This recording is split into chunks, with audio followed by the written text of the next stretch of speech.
रास्ते याद नहीं रहते, आप एवरेज स्टूडेंट हैं। चांद देखते देखते सो जाते हैं, तारों में कहीं खो जाते हैं। सुबह सवेरे वॉक को निकलते हैं, घास पर पाँव रखते हैं तो ठंडी ठंडी ओस को महसूस करते हैं। छोटी छोटी गलतियां करते हैं ज़िंदगी में, किताबें पढ़ते हैं। अगर ये सब आप करते हैं और अपने आप को दुनिया में मिसफिट पाते हैं तो आज बात करेंगे आपके बारे में, आज बात करेंगे दाढ़ी वाला के बारे में। जुड़े रहें। अस्सलाम वालेकुम, मैं हूँ आमना एहसन और आप देख रहे हैं वॉइस ऑफ आमना। और आज हम जिस किताब का इंट्रोडक्शन देने वाले हैं, जिसका रिव्यू करने वाले हैं, उसको इंट्रोडक्शन की या रिव्यू की कोई ज़रूरत नहीं रही मेरे ख़्याल से, क्योंकि इस वक्त जो भरपूर चर्चे में एक किताब है वो है आज हमारा मौसू। बहुत सारे लोग मेरी बातों से समझ गए होंगे, दाढ़ी वाला जो मेरा ख्याल है कि अपने पब्लिश होने के वक़्त से लेके फिर पहले एडिशन आने तक और फिर पहला एडिशन बिकने से लेके अब रिसेंटली दूसरा एडिशन आने तक भरपूर चर्चे में रही है। इंट्रोडक्शन जो दे लेते हैं वो ये है कि किताब बेहद खूबसूरत है, इतनी खूबसूरत कि मेरे शौहर जो हैं वो कुछ ख़ास किताबों में इंटरेस्ट नहीं रखते, लेकिन इसके बावजूद जब ये किताब मेरे साइकिल में पड़ी हुई थी तो उन्हें बड़ी खूबसूरत लगी। इसकी खूबसूरती को देखकर और नफासत को देखकर मेरा ख्याल है कि बहुत सारे लोग खुद समझ जाएं कि ये बुक कॉर्नर जेलम में छापी है। इसकी कीमत है 700 रुपये और अगर आप इसको घर बैठे मंगवाते हैं तो डिलीवरी चार्जेस नहीं है। साथ ही साथ एक दिलचस्प जो इस किताब का हिस्सा है वो है ये हसनैन साहब का इंट्रोडक्शन है और इसके साथ ये एक मोहर है जो इस किताब का मुस्तकिल हिस्सा बन चुकी है।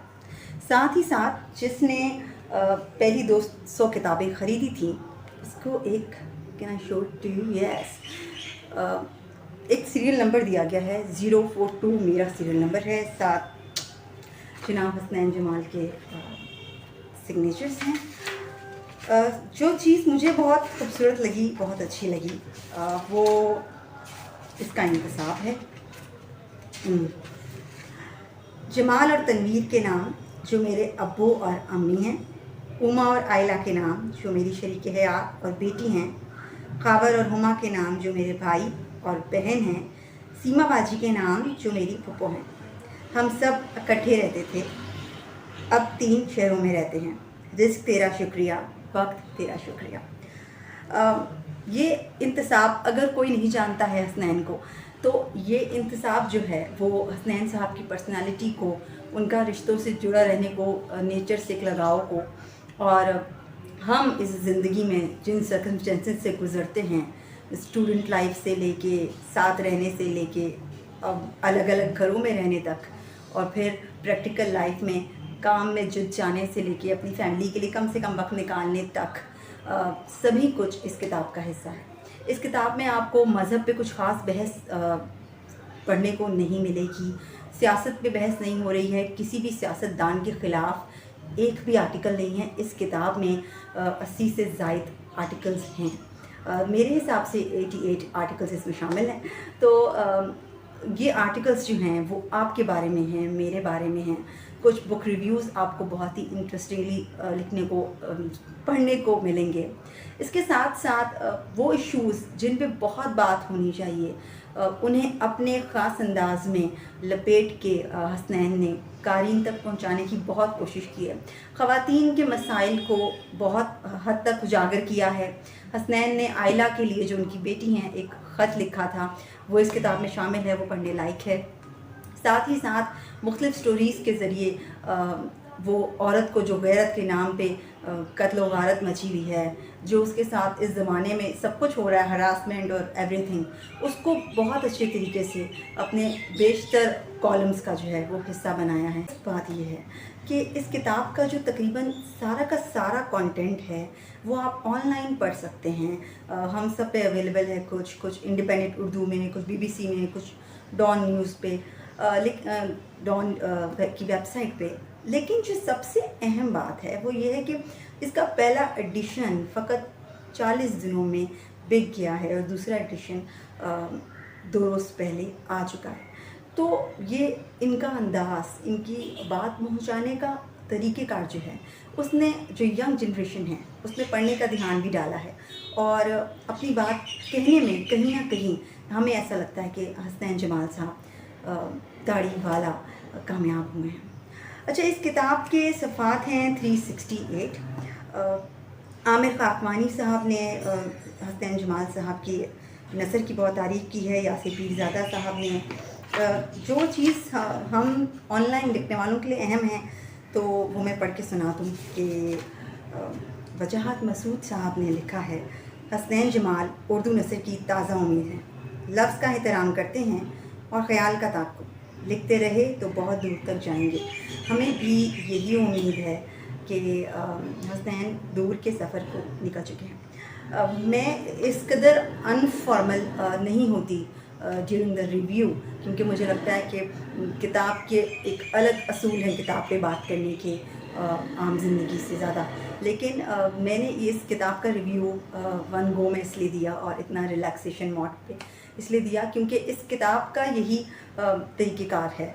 इस किताब में बात ऐसे ही की गई है, बहुत खुल के अपनी बात को पहुंचाने की कोशिश की गई है आसान अल्फाज में, ताकि कारी जो है वो समझ सके। तो इसलिए मैंने भी जहाँ के रिव्यू भी थोड़ा हसनैन के अंदाज़ का ही सा खुल्लम खुल्ला सा।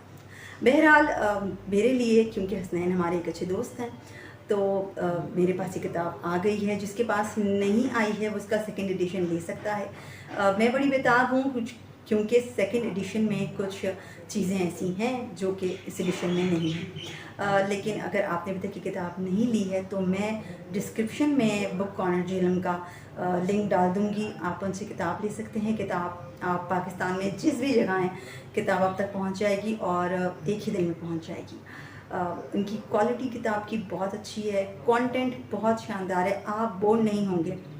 बहुत सारे लोग जो हसनैन जमाल को जानते नहीं थे, उन्होंने इस कंटेंट को बहुत पसंद किया। मेरे हम अदब शनास एक बैठक होती है कराची में, उसमें जब लास्ट बैठक में इस किताब पे बहुत बातचीत की गई और मुझे बहुत हैरत हुई, बहुत खुशी भी हुई कि बहुत सारे लोगों ने इस किताब को बहुत पसंद किया और बहुत लोगों ने कहा कि हमने ये किताब वन गो में पढ़ ली है, यानी एक रात शाम पढ़ने बैठे और फिर इसी को पढ़ते रह गए। और जब किताब पे बात हुई तो वहाँ 70 साल से लेके 25 साल तक के लोग मौजूद थे और सभी ने किताब को या पढ़ा हुआ था या पढ़ना चाहा था। तो मुझे ऐसा लगता है कि जो हमारा एक नया लिखने वाला है और अगर वो कुछ नए अंदाज में लिख रहा है तो उसको हमें सपोर्ट करना चाहिए हर लिहाज से। फिर जब किताब इस काबिल हो कि उसको सपोर्ट किया जाए तो आई गेस उसको ज़रूर पहुंचाना चाहिए कायरीन तक। तो आप में से जिसने ये किताब नहीं ले रखी, ये रिकमेंड है 2021 की, मेरा ख्याल है मज़ामीन के लिहाज से सबसे बेहतरीन किताब है। खुश्क बिल्कुल नहीं है। जो सबसे अहम सवाल पूछा जाता है जब हम मज़ामीन की बात करते हैं, तो जो सबसे अहम बात पूछी जाती है, कहा जाता है कि यार बहुत खुश्क होगा, फिक्शन नहीं है, रोमांस नहीं है, सब कुछ है। तो इसको ज़रूर पढ़ें और मुझे दुआ में याद रखें। अगर आपने इस चैनल को सब्सक्राइब नहीं किया हुआ और आप यहाँ तक पहुँच गए हैं तो कीजिए इस चैनल को सब्सक्राइब फौरी तौर पे और बहुत खुश रहें और दिल ना दुखाएं, दिल दुखाना सवाब नहीं होता। Happy reading.